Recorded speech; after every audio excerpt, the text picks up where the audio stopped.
Trump told Netanyahu directly, "They don't want you there. You should redeploy."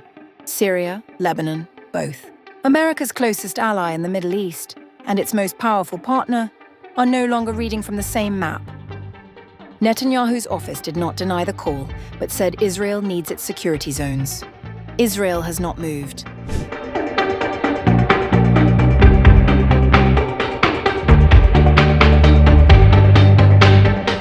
After months of war and rising regional tensions, Donald Trump has delivered a message that could reshape Israel's military strategy: pull back. Axios reported that Donald Trump is pressing Israel to pull back from two of the region's most volatile front lines.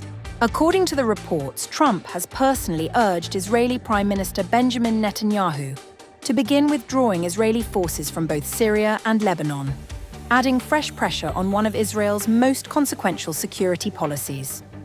According to Axios, Trump made the request during a phone call with Netanyahu on Thursday. US and Israeli officials told the outlet Trump argued Israel's continued military presence in southern Syria risks fueling further instability and increasing the chances of a wider regional escalation. A US official quoted by Axios said Trump told Netanyahu, "They don't want you there. You should redeploy." The official added the president made the same point regarding Lebanon, urging Israel to reduce its military footprint there as well. The reported conversation came just one day after Trump met Syrian President Ahmed al-Sharaa on the sidelines of the NATO summit in Turkey, as Washington continues efforts to reduce tensions across the region. Earlier on July 8th, at the NATO summit in Ankara, Trump said he had discussed a withdrawal with Netanyahu. It's a big thing. First time in many years, right? So we have a deal with Israel and Lebanon, and they'll leave. And I think it's going to work out very well. According to US officials cited by Axios, the Trump administration has spent months trying to broker a new security arrangement between Israel and Syria. The proposal reportedly included a gradual withdrawal of Israeli forces from Syrian territory occupied after the collapse of the Assad government in December 2024. However, those efforts have so far failed, with US officials believing Netanyahu is unwilling to make the concessions Washington has sought. The Israeli Prime Minister's office did not deny the conversation, but said Netanyahu had stressed Israel's need to maintain security zones along its borders. The issue extends beyond Syria. US mediators also met Israeli and Lebanese officials in Rome this week to discuss implementing a framework agreement under which Israel committed to withdraw from two pilot zones in southern Lebanon and allow the Lebanese military to deploy there. According to the report, Israel has yet to redeploy its forces from those areas. Israeli officials say they first want to verify that the zones are free of Hezbollah weapons and military infrastructure before any further withdrawals take place. Lebanese officials, however, argue that responsibility for making that assessment should rest with the US military. The White House declined to comment directly on the reported conversation, but did not dispute the account. A US official told Axios that President Trump remains committed to both Israel's security and efforts to achieve regional peace. As diplomatic efforts continue behind the scenes, Trump's reported intervention highlights growing American pressure to reduce military tensions in Syria and Lebanon, even as Israel continues to argue that its forward deployments remain essential to its national security.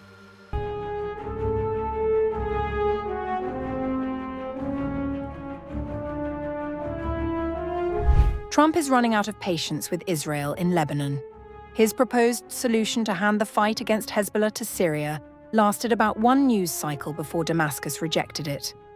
Trump told Fox News on June 21st that he was disappointed Israel could not defeat Hezbollah and frustrated by the civilian toll of its strikes. He floated the idea of Syrian intervention as an alternative, telling the channel he was close to giving it over to Syria.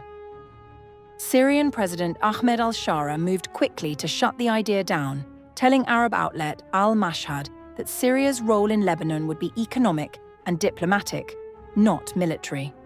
The solution for Lebanon will not come through war and the bombing of cities. We are looking for economic channels between Lebanon and Syria, not military ones.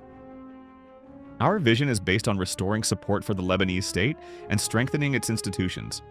Responding to a question about whether he would sit at the table with Hezbollah, Sharar said, If this serves Lebanon's interests and safeguards Syria's interests, why not? I don't want Syria to have a title of negative intervention. We won't see military lines between Lebanon and Syria.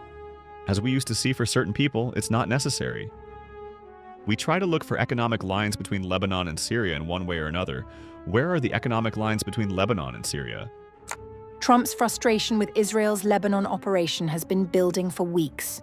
He said Israel had been fighting Hezbollah too long, too many people were being killed, and he was unhappy with how Israel had handled itself.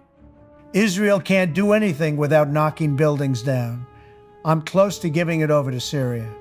Israel has been fighting Hezbollah for too long, and too many people are being killed. And you don't have to knock down an apartment house every time you're looking for somebody, because there are a lot of people in those apartment houses, and they're not all Hezbollah, that I can tell you. I'm not happy with the way Israel has handled itself with Lebanon and with Hezbollah. They should have been able to do the job faster. It just goes on forever. And when that happens, it sheds a negative light on the big deal. And that's the deal with Iran. Netanyahu pushed back firmly on the criticism, defending the buffer zone in a speech at a Jerusalem policy summit. We attack, we surprise, and we attack those enemies that seek our destruction, that seek to kill us. We attack them before they have a chance to do so. If you know Hebrew, Akam leorgecha, Ashkem leorgo. Kill them first. You have thousands, an army of thousands of terrorists who pellet your cities and your towns with rockets and ballistic missiles and killer drones. They kill your soldiers, they kill your citizens, they kill your children. And they threaten them every day. Well, what would America do? Would it say, well, there's nothing we can do? Let's hold our fire? Is that what America would say? No. You know damn well what America would do. It would cross the border, create a security zone, kill the terrorists, and protect its people until the threat is removed. That's exactly what we are doing. Netanyahu also disputed the civilian casualty framing, claiming Israeli Defense Ministry research showed 1 civilian killed for every 5 combatants in Lebanon, which he called an unheard-of achievement that deserved commendation rather than condemnation.